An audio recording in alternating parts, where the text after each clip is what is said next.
Hello and welcome to my YouTube channel. അപ്പോൾ ഇന്ന് നമ്മൾ നോക്കുന്നത് ഒരു നോവലാണ് A Case of Exploding Mangoes by Muhammad Hanif. So coming to the contents of this video, first of all നമ്മൾ ഈ വർക്കിന് കുറച്ച് ഇൻട്രൊഡക്ഷൻ ആയിട്ട് കുറച്ച് ഇമ്പോർട്ടൻ്റ് ആയിട്ടുള്ള പോയിന്റ്സ് പറയുന്നതാണ്. അത് കഴിയുമ്പോൾ ഓഥറായിട്ടുള്ള മുഹമ്മദ് ഹനീഫിനെ പറ്റിയിട്ട് കുറച്ച് ഇമ്പോർട്ടൻ്റ് ആയിട്ടുള്ള പോയിന്റ്സ് ഡിസ്കസ് ചെയ്യാം. അത് കഴിയുമ്പോൾ ഈ വർക്ക് ഒരു ഫിക്ഷണൽ വർക്കാണ്, but it's based on A real life incident. So ആ ഒരു റിയൽ ലൈഫ് ഇൻസിഡൻറ്റ് എന്താണെന്നും അതിനെ പറ്റിയിട്ട് കുറച്ച് ഇമ്പോർട്ടൻ്റ് ആയിട്ട് ഫാക്ട്സ് എന്തൊക്കെയാണെന്ന് നമുക്ക് നോക്കാം. അത് കഴിയുമ്പോൾ ഇതിൻ്റെ ഒരു പ്ലോട്ട് സമ്മറിയിലോട്ട് പോകുന്നതിന് മുന്നേ മേജർ ആയിട്ടുള്ള ക്യാരക്ടേഴ്സ് ആരൊക്കെയാണെന്ന് അനലൈസ് ചെയ്തിട്ട് ഒരു പോയിന്റ് വൈസ് ആയിട്ടുള്ള പ്ലോട്ട് സമ്മറി നോക്കാം. ലേറ്റർ നമുക്ക് തീംസും സിമ്പിൾസ് അനലൈസ് ചെയ്ത് കൺക്ലൂഡ് ചെയ്യാം. So coming to the work, A Case of Exploding Mangoes is written by Muhammad Hanif and it was published in 2008. അപ്പോൾ ഇത് രണ്ടുമാണ് ഏറ്റവും ഇമ്പോർട്ടൻ്റ് ആയിട്ടുള്ള പോയിന്റ്സ്. പിന്നീട് ഇതൊരു റിയൽ ലൈഫ് ഇൻസിഡൻറ്റിനെ ബേസ്ഡ് ആണെന്ന് നമ്മൾ പറഞ്ഞു. അതെന്താണെന്ന് വെച്ചാൽ ഒരു 1988 പാകിസ്ഥാൻ്റെ 6th പ്രസിഡൻ്റ് ആയിട്ടുള്ള മുഹമ്മദ് സിയ ഉൽ ഹക്ക് ഒരു എയർക്രാഫ്റ്റ് ക്രാഷിൽ മരണപ്പെടുകയാണ്. സോ അതാണ് ഇതിൻ്റെ ബേസിക് ആയിട്ടുള്ള റിയൽ ലൈഫ് ഇൻസിഡൻറ്റ്.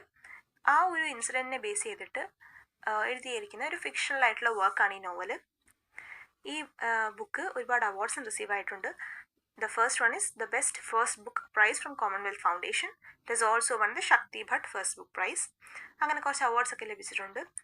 ആൻഡ് ആ ഒരു ടൈമിൽ ഈ ഒരു എയർക്രാഫ്റ്റ് ക്രാഷ് നടന്ന് ഈ മുഹമ്മദ് സിയ ഉൽ ഹക്ക് മരണപ്പെട്ട ടൈമിൽ അന്ന് ഒരുപാട് കോൺസ്പിറസീസ് ഈ ഡെത്തിൻ്റെ പിറകിലുണ്ടെന്ന് പറയപ്പെട്ടിരുന്നു. സോ ആ ഒരു കോൺസ്പിറസീസിനെ പറ്റിയിട്ട് ഫിക്ഷണൽ എലമെൻറ്റ്സ് ഒക്കെ ചേർത്ത് എഴുതിയിരിക്കുന്ന ഒരു നോവലാണിത്. ഇതിനകത്ത് കുറച്ച് കാര്യങ്ങളൊക്കെ റിയൽ ലൈഫ് ഇൻസ്പിറേഷൻസ് ഉണ്ട്, ബട്ട് കുറേയൊക്കെ ഫിക്ഷണൽ ആയിട്ടുള്ള കാര്യങ്ങളാണ്. സോ ആ ഒരു വർക്കിൻ്റെ കവർ പേജ് നമുക്ക് ഇപ്പുറത്ത് കാണാം. അത് കഴിയുമ്പം നമുക്ക് ഓഥറായിട്ടുള്ള മുഹമ്മദ് ഹനീഫിനെ പറ്റിയിട്ട് കുറച്ച് പോയിന്റ്സ് നോക്കാം. അദ്ദേഹത്തിൻ്റെ പിക്ചർ നമുക്ക് ലെഫ്റ്റിൽ കാണാവുന്നതാണ്. He is A British Pakistani writer. He was graduated from Pakistan air force as pilot officer. അപ്പോൾ അദ്ദേഹം ഒരു പൈലറ്റ് ഓഫീസറായിരുന്നു പാകിസ്ഥാൻ എയർഫോഴ്സിൽ. പിന്നീട് അദ്ദേഹത്തിൻ്റെ കരിയർ ജേർണലിസത്തിൽ തുടരുകയാണ്. Now coming to his important works our lady of Alice Bhatti, the red birds, the long night, the dictator's wife, Bhutto, what now that we are dead. ഇതൊക്കെയാണ് ഇദ്ദേഹത്തിൻ്റെ കുറച്ച് ഇമ്പോർട്ടൻ്റ് ആയിട്ടുള്ള വർക്ക്സ്. നമ്മൾ പറഞ്ഞു ഈ റിയൽ ലൈഫ് ഇൻസിഡൻറ്റിനെ പറ്റിയിട്ടാണ് നമ്മൾ നെക്സ്റ്റ് നോക്കാൻ പോകുന്നത്. അതിൻ്റെ കുറച്ച് ഫാക്ട് ബേസ്ഡ് ആയിട്ടുള്ള കാര്യങ്ങൾ.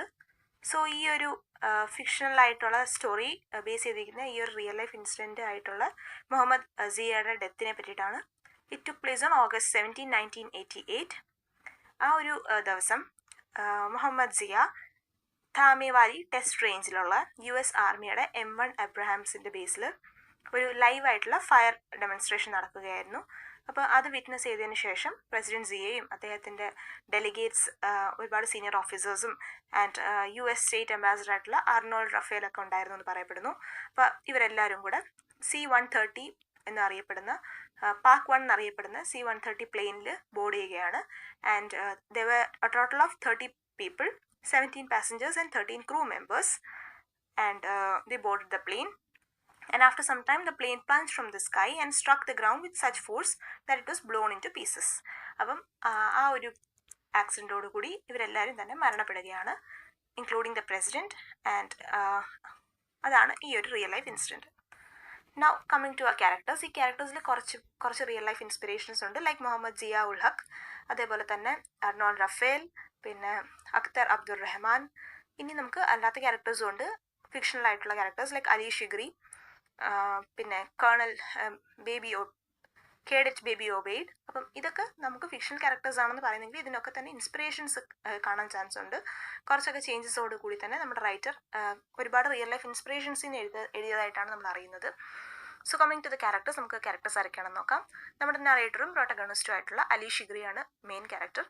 അദ്ദേഹത്തിൻ്റെ ഫാദർ ആയിട്ടുള്ള കേണൽ ക്വിലി ഷിഗ്രി റീസെൻ്റ് ആയിട്ട് മരണപ്പെടുകയാണ്. ആൻഡ് ആ ഒരു മരണം ഒരു സൂയിസൈഡ് ആണെന്ന് പറയാൻ വേണ്ടിയിട്ട് മേജർ കിയാനി എന്ന് പറയുന്ന ഒരു ക്യാരക്ടർ ഫോഴ്സ് ചെയ്യുകയാണ്. വേറൊരു ക്യാരക്ടറാണ് കേഡറ്റ് ബേബി ഒബെയ്ഡ്. അത് അലി ഷിഗ്രിയുടെ റൂംമേറ്റ് ആൻഡ് ലവർ എന്നും പറഞ്ഞിട്ടുണ്ട്. പിന്നീട് ജനറൽ ആയിട്ടുള്ള അക്തർ അബ്ദുൾ റഹ്മാൻ വരുന്നുണ്ട്. US അംബാസിഡർ ആയിട്ടുള്ള അർണോൾഡ് റഫേൽ വരുന്നുണ്ട്. ഒരു ബ്ലൈൻഡ് വുമൺ ആയിട്ടുള്ള സൈനാബ് വരുന്നുണ്ട്. പിന്നീട് OBL എന്ന് പറയുന്ന ഒരു ക്യാരക്ടറിനെ പറ്റി മെൻഷൻ ഉണ്ട്, but it may be a reference to Osama bin Laden. പിന്നീട് ഒരു സെക്രട്ടറി ജനറൽ ഉണ്ട്. അലി ഷിഗ്രി ഒരു പ്രിസണിൽ വെച്ചിട്ടാണ് ഇദ്ദേഹത്തെ മീറ്റ് ചെയ്യുന്നത്. പിന്നീട് ഒരു അങ്കിൾ സ്റ്റാർച്ചി ഉണ്ട്. He is a launderer and he is helping Ali Shigri by giving him snake venom to inject into Muhammad Zia's arms using his sword. So അതാണ് ഇമ്പോർട്ടൻ്റ് ആയിട്ടുള്ള ക്യാരക്ടേഴ്സ്. ഇനി നമുക്ക് ഡീറ്റെയിൽ ആയിട്ട് പ്ലോട്ട് സമ്മറി മനസ്സിലാക്കാം. സോ ഇതിൻ്റെ സെറ്റിംഗ് പറയുമ്പോഴത്തേക്കിന് കുറച്ച് ഒരു ചേഞ്ചസ് ഉണ്ട് റിയൽ ലൈഫ് ഇൻസിഡൻറ്റിൽ നിന്ന് നമുക്ക് മനസ്സിലാക്കാം. സ്റ്റാർട്ടിങ്ങിൽ നമ്മൾ കാണുന്നു അലി ഷിഗ്രിയാണ് നറേറ്റ് ചെയ്യുന്ന സ്റ്റോറി. അദ്ദേഹത്തിൻ്റെ ഫാദറായിട്ടുള്ള കേണൽ ക്വിരി ഷിഗ്രി റീസെൻ്റ്ലി മരണപ്പെട്ടു. ആൻഡ് അദ്ദേഹത്തിൻ്റെ മരണം ഒരു സൂയിസൈഡ് ആണെന്ന് വരുത്തി തീർക്കാൻ ശ്രമിക്കുകയാണ് ഈ റോഗ് ISI ഓഫീസറായിട്ടുള്ള മേജർ കിയാനി. അത് മുഹമ്മദ് സിയയുടെ ഓർഡറിലാണ് ഇത് ചെയ്യുന്നത്. അപ്പം മുഹമ്മദ് സിയയുടെ റൂളിനടിയിൽ ഒരുപാട് ഇൻജസ്റ്റിസസും അതേപോലെ തന്നെ ഒരുപാട് കറപ്ഷനും മിലിറ്ററി ഡിക്റ്റേറ്റർഷിപ്പും ഒക്കെ തന്നെ നടക്കുന്നതായിട്ട് നമുക്ക് മനസ്സിലാക്കാൻ പറ്റും. ഒരുപാട് ഇത്തരം ഇൻസിഡൻസ് നടക്കുന്നുണ്ട്. സോ അതിലൊന്നാണ് ഈ ഒരു ഡെത്തിനെ സൂയിസൈഡാക്കി മാറ്റാൻ അവർ ശ്രമിക്കുന്നത്. ഈ സ്റ്റോറി എന്ന് പറയുന്നത് ഒരുപാട് മന്ത്സിൻ്റെ ടൈമിലാണ് നടക്കുന്നത്. ആ ഒരു പ്ലെയിൻ ക്രാഷിന് മുന്നേ നടക്കുന്ന ഇൻസിഡൻസ് ആണ് ഈ പറഞ്ഞിരിക്കുന്നത്. അപ്പം ഈ ഒരു സ്റ്റോറി നമ്മുടെ അലി ഷിഗ്രി ഈ ഒരു ഡെത്തിന് റിവെഞ്ച് എടുക്കാൻ തീരുമാനിക്കുകയാണ്. അപ്പം അദ്ദേഹത്തിൻ്റെ ഒരു റിവെഞ്ച് പ്ലാനും അതേപോലെ തന്നെ ഈ മുഹമ്മദ് സിയയുടെ ലൈഫിനെ എക്സ്പ്ലോർ ചെയ്തുകൊണ്ടുള്ള കുറച്ച് ഫാക്ടേഴ്സും കുറേ ഇൻസിഡൻസും അദ്ദേഹത്തോടെ റിവെഞ്ച് ആൾക്കാർക്ക് എന്തുകൊണ്ട് റിവെഞ്ച് എടുക്കണമെന്ന് ആൾക്കാർ തീരുമാനിക്കുന്നു, അദ്ദേഹത്തിൻ്റെ കറപ്റ്റ് ആയിട്ടുള്ള മിലിറ്ററി ഡിക്റ്റേറ്റർഷിപ്പുള്ള റൂളും അതേപോലെ തന്നെ വളരെ ഇൻജസ്റ്റ് ആയിട്ടുള്ള ആക്ഷൻസും ഒക്കെ തന്നെ അദ്ദേഹം പാസ്റ്റിൽ ചെയ്തിരിക്കുന്ന ആക്ഷൻസിനെ പറ്റിയിട്ടും അങ്ങനെ കുറേ കാര്യങ്ങൾ പറയുന്നുണ്ട്. കറപ്ഷനും ഹിപ്പോക്രസിയും അങ്ങനെ കുറേ പൊളിറ്റിക്കൽ ആയിട്ടുള്ള കാര്യങ്ങൾ ഇതിനകത്ത് വരുന്നുണ്ട്. സോ അലി പാകിസ്ഥാൻ എയർഫോഴ്സ് അക്കാഡമിയിൽ അറ്റൻഡ് ചെയ്യുന്നു. And his fellow cadet and instructors നമുക്ക് മനസ്സിലാവും. His best friend is cadet baby Obaid. He is his roommate and lover. അപ്പം മുഹമ്മദ് സിയനെ പറ്റി പറയുമ്പോൾ he is very suspicious even of those in his inner circle. അപ്പം ഇദ്ദേഹം ഒരു പാരനോയ സിറ്റുവേഷനിലേക്ക് പോവുകയാണ്. Always suspicious and doubtful and he always thinks that someone is going to harm him. അതിന് മേജർ ആയിട്ടുള്ള കാരണം എന്ന് പറയുന്നത് he knows that he has done harm to many people. അപ്പം അതുകൊണ്ട് തന്നെ ഒരുപാട് എനിമീസ് അദ്ദേഹത്തിന് ചുറ്റുമുണ്ടെന്നും അദ്ദേഹത്തിൻ്റെ ഒരു അൺജസ്റ്റ് ആയിട്ടുള്ള റൂള് എന്തെങ്കിലും അദ്ദേഹത്തിന് തിരിച്ചെത്തുമെന്നും ഒക്കെ തന്നെ തിരിച്ചറിയാവുന്ന ഒരു ക്യാരക്ടറാണ് മുഹമ്മദ് സിയ എന്ന് നമുക്ക് മനസ്സിലാക്കാം. ബട്ട് അതിനെ പറ്റിയിട്ട് പൊളിറ്റിക്കലായിട്ടുള്ള കാര്യങ്ങളൊന്നും തന്നെ ക്ലിയർ ആയിട്ട് ഈ ഒരു വർക്കിൽ മെൻഷൻ ആവുന്നില്ല. കുറേ ഇൻസിഡൻസ് പറയുന്നു എന്നുള്ളത് may B he was so corrupt that people around him were turning against him. അത് അദ്ദേഹത്തിന് അറിയാമായിരുന്നു. And so he was very much suspicious. അതിനകത്ത് ഒരു ഇൻസിഡൻറ്റ് പറയുന്നുണ്ട് every morning he asks his chief of security who is trying to kill me. അപ്പം അത്തരം ഒരു ചുറ്റുമുള്ളവർ ഒക്കെ തന്നെ കൊല്ലാൻ ശ്രമിക്കുകയാണ് അല്ലെങ്കിൽ കൊല്ലാൻ ശ്രമിക്കും എന്നൊക്കെയുള്ള ഒരു സസ്പീഷനിൽ ജീവിച്ചിരുന്ന ഒരാളാണ് Zia. And he was a devout Muslim. He attended his prayers daily and he wept loudly during the prayers.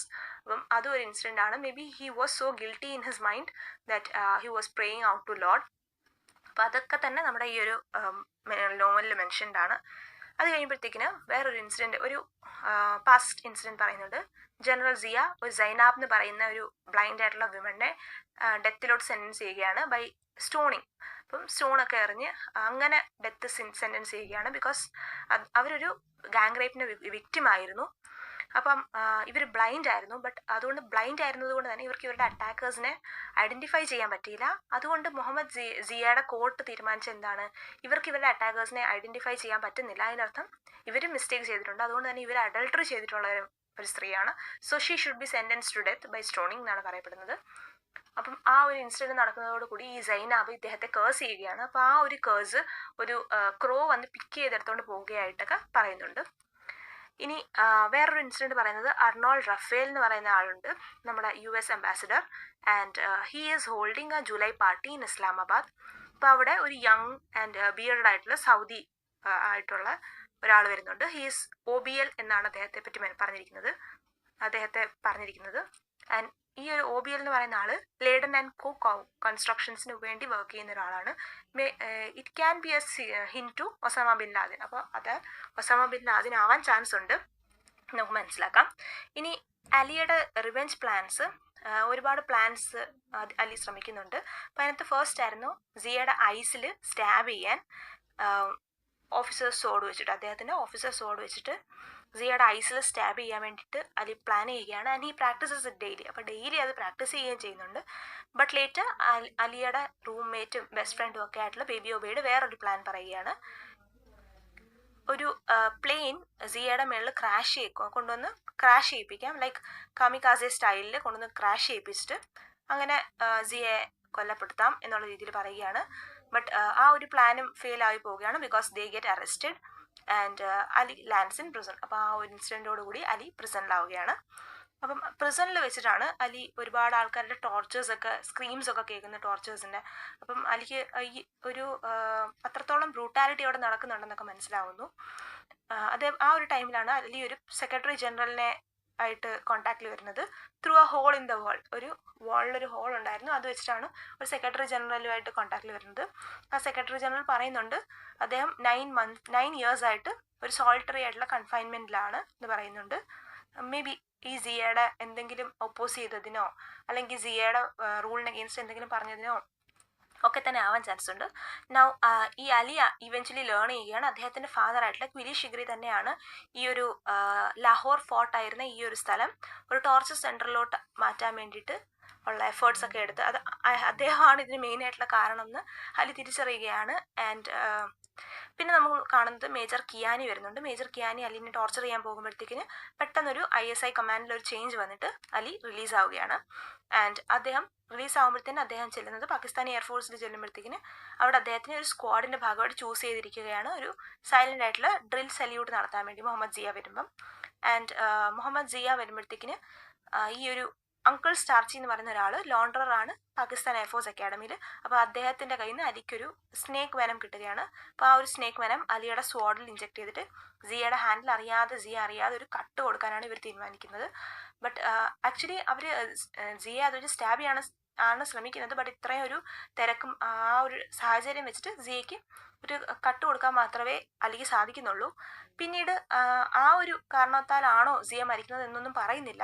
But പിന്നീട് പോകുമ്പോഴത്തേക്കിന് സിയ ചെന്ന് ആ പാക് 1 എന്ന് പറയുന്ന എയർക്രാഫ്റ്റിൽ ബാക്കി ഡെലിഗേറ്റ്സിനൊക്കെ കൂടെ തന്നെ ബോർഡ് ചെയ്യുകയാണ്. And the plain takes of. അത് കഴിയുമ്പോഴാണ് ഈ ഒരു എയർക്രാഫ്റ്റ് ക്രാഷ് നടക്കുന്നത്. ഇനി ഇതിന് കുറേ ഓൾട്ടർനേറ്റീവ് ആയിട്ടുള്ള കോൺസ്പിറസീസും അതുപോലെ കുറേ കാരണങ്ങളൊക്കെ ആൾക്കാർ പറയുന്നുണ്ട്. ബിക്കോസ് അദ്ദേഹത്തിന് ചുറ്റും അത്രയും കോൺസ്പിറസീസ് ഉണ്ടായിരുന്നു. ഒരുപാട് പേര് കോൺസ്പയർ ചെയ്യുകയായിരുന്നു അദ്ദേഹത്തിൻ്റെ ഡെത്തിലോട്ട് ലീഡ് ചെയ്യാൻ വേണ്ടിയിട്ട്. May B he was so corrupt and unjust ruler that many people wanted to kill him. അപ്പം അത് നമുക്ക് പറയാം. ആൻഡ് അദ്ദേഹം നിയർലി 11 ഇയേഴ്സ് ആയിട്ട് റൂൾ ചെയ്യുകയായിരുന്നു അദ്ദേഹത്തിൻ്റെ മരണത്തിന് മുന്നേ. അപ്പോൾ അതുകൊണ്ട് തന്നെ ഒരു ഡിക്റ്റേറ്റർ ആയിരുന്നു എന്ന് നമുക്ക് മനസ്സിലാക്കാവുന്നതാണ്. അങ്ങനെ ഒരുപാട് പേര് അദ്ദേഹത്തിന് ഡെത്ത് കോസ് ചെയ്യാൻ വേണ്ടിയിട്ടുള്ള കാരണങ്ങളും ഒരുപാട് ഇതുപോലെ റിവെഞ്ച് പ്ലാൻസും ഒക്കെ ശ്രമിച്ചുകൊണ്ടിരുന്നതാണ്. അപ്പോൾ അതിൽ നിന്ന് കുറേ ഇത് പറഞ്ഞിരിക്കുന്നതിനകത്ത് നിന്ന് കുറച്ച് 2-3 ഇൻസ്റ്റൻസസ് ഈ ബുക്കിൽ പറയുന്നുണ്ട്. അതിനകത്തൊന്നാണ് ഈ ഒരു all Pakistan sweepers union revenge അവരുടെ ജനറൽ സെക്രട്ടറിനെ കൊന്നതിന് റിവെഞ്ച് എടുക്കാനായിട്ട് മേജർ കിയാനിയാണ് ഈ ഒരു ഡെത്തിന് പിറകിൽ. അപ്പോൾ അങ്ങനെ റിവെഞ്ച് എടുക്കാം, അതും അതേപോലെ തന്നെ സിയയുടെ ഓർഡേഴ്സിലായിരുന്നു. അപ്പോൾ അതിന് റിവെഞ്ച് എടുക്കാൻ വേണ്ടിയിട്ട് ഈ ഒരു എക്സ്പ്ലോസീവ് എന്ന് പറഞ്ഞ ഒരു മാംഗോ കേസ് ഈ പ്ലെയിനിൽ വെച്ച് കൊടുക്കുകയാണ്, ആസ് എ ഗിഫ്റ്റ് കൊടുക്കുകയാണെന്ന് പറയുന്നുണ്ട്. അതൊരു ഇൻസ്റ്റൻസ് ആണ്. പിന്നീട് CIA വർക്ക് ആവാനും ചാൻസ് ഉണ്ടെന്ന് പറയുന്നുണ്ട്. ഇനി അതല്ലാതെ വേറൊരു കാര്യം പറഞ്ഞിരിക്കുന്നത്, അന്ന് സൈനാബ് കേഴ്സ് ചെയ്തപ്പം അത് പിക്ക് ചെയ്തുകൊണ്ട് പോയ ക്രോ അത് എയർക്രാഫ്റ്റിൻ്റെ എഞ്ചിനിൽ തട്ടിയത് കൊണ്ടാണ് ഈ ഒരു ക്രാഷ് സംഭവിച്ചത് എന്നൊക്കെ പറയുന്നുണ്ട്. ഇനി മറ്റെന്തെങ്കിലും കാരണങ്ങൾ ഇതിൻ്റെ പിറകിൽ ഉണ്ടോ, ഒരുപാട് കോൺസ്പിറസീസ് ഉണ്ടോ എന്നൊക്കെ തന്നെ ഒരു മിസ്റ്ററി ആയിട്ട് തുടരുകയാണ്. ബട്ട് സ്റ്റിൽ ഒരുപാട് കാര്യങ്ങൾ അവിടെ നടന്നിരുന്നു. And it all resulted in the death of Muhammad Zia. അപ്പോൾ അങ്ങനെയാണ് ഈ ഒരു വർക്ക് അവസാനിക്കുന്നത്. നമുക്ക് ഇമ്പോർട്ടൻ്റ് തീംസ് എന്തൊക്കെയാണെന്ന് നോക്കാം. Military dictatorship and power abuse വരുന്നുണ്ട്. Political satire and dark humour വരുന്നുണ്ട്. ഇസ്ലാമൈസേഷൻ ആൻഡ് റിലീജിയസ് ഹിപ്പോക്രസി വരുന്നുണ്ട്. സർവൈലൻസ് ആൻഡ് പാരനോയ വരുന്നുണ്ട്. കറപ്ഷൻ ആൻഡ് ബ്യൂറോക്രസി വരുന്നുണ്ട്.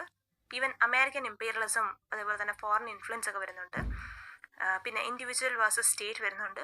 സീക്രസി, കോൺസ്പിറസി, ഹിസ്റ്റോറിക്കൽ റിവിഷനിസം, അങ്ങനെ കുറേ കാര്യങ്ങളൊക്കെ വരുന്നുണ്ട്. ലോയാലിറ്റി ആൻഡ് ബിട്രയൽ വരുന്നുണ്ട്. സെക്ഷുവാലിറ്റി ആൻഡ് റിപ്രഷൻ വരുന്നുണ്ട്. അങ്ങനെ കുറേ ഇമ്പോർട്ടൻ്റ് ആയിട്ടുള്ള തീംസ് വരുന്നുണ്ട്. അതെല്ലാം തന്നെ ഡിസ്കസ് ചെയ്ത് കഴിഞ്ഞാൽ വീഡിയോ ഒരുപാട് ലെങ്തി ആയിപ്പോവും, അതുകൊണ്ടാണ് പറയാത്തത്. ബട്ട് നമുക്കിത് ഈ ഒരു സ്റ്റോറി പ്ലോട്ടിൽ നിന്ന് ഇതെല്ലാം ലിങ്ക് ചെയ്യാൻ പറ്റുന്നതാണ്. ഇനി സിമ്പിൾസിലോട്ട് വരുമ്പോഴത്തേന് മാംഗോ ഒരു സിമ്പിളാണ്. അത് it symbolise DK beyond the sweetness. അപ്പോൾ സ്വീറ്റ്നെസ്സിന് അടിയിലുള്ള DKനെ പറ്റിയിട്ട് പറയുന്നുണ്ട് ഈ ഒരു മാംഗോസ് എന്ന് പറയുന്ന സിമ്പിളിലൂടെ. അതേപോലെ തന്നെ ക്രോസ് അതൊരു ഓമനാണ് ഡെത്തിന്. മിലിറ്ററി യൂണിഫോം എന്ന് പറയുന്നത് അതോറിറ്റിയെ റെപ്രസെൻറ്റ് ചെയ്യുന്നു. ഖുറാൻ എന്ന് പറയുന്നത് സിമ്പിളാണ്, ഫെയ്ത്തിൻ്റെയും പൊളിറ്റിക്കൽ ഹിപ്പോക്രസീൻ്റെയും ഒക്കെ. ജനറൽ സിയയുടെ ഇച്ചിങ് ഡിസീസ്. ഇപ്പോൾ ജനറൽ സിയയ്ക്ക് ഈ ഒരു ഇച്ചിങ് ഡിസീസ് ഉണ്ടെന്ന് പറയുന്നുണ്ട്. അത് അദ്ദേഹത്തിന് ഇന്നർ ഗിൽറ്റിനെയും ഫിയറിനെയും ഒക്കെ തന്നെ കാണിക്കുന്നു. ഈ പ്ലെയിൻ എന്ന് പറയുന്നത് പവറിനെ റെപ്രസെൻറ്റ് ചെയ്യാൻ വേണ്ടിയിട്ടുള്ളതാണ്. ബട്ട് ലേറ്റർ അതൊരു ഡൂമിനെയാണ് റെപ്രസെൻറ്റ് ചെയ്യുന്നത്. പിന്നെ പ്രിസൺ സെൽ എന്ന് പറയുന്നത് സ്റ്റേറ്റിൻ്റെ റിപ്രഷനും ആ ഒരു ട്രൂത്ത് പുറത്തു വരാതിരിക്കാനുള്ള ശ്രമങ്ങളും ഒക്കെ തന്നെയാണ് പ്രിസൺ സെല്ലും കൊണ്ട് ഉപയോഗിക്കുന്നത്. ബ്ലൈൻഡ് സൈനാബ് ജസ്റ്റിസ് ഡിനൈ ആവുന്നതിൻ്റെ റെപ്രസെൻറ്റേഷനാണ്. അതേപോലെ തന്നെ ഒപ്രസ്ഡിൻ്റെ റെപ്രസെൻറ്റേഷനാണ്. ഇനി നിങ്ങൾക്ക് എന്തെങ്കിലും ഡൗട്ട് ഉണ്ടെങ്കിൽ കമൻറ്റിൽ പറയുക. And do like the video if you understood it. ഒരുപാട് എഫേർട്ട് എടുക്കുന്നതാണ്. സോ പ്ലീസ് പിന്നീട് നിങ്ങളുടെ ഫ്രണ്ട്സിനൊക്കെ തന്നെ ഷെയർ ചെയ്ത് കൊടുക്കുക. And do subscribe and support for more such videos. Thank you.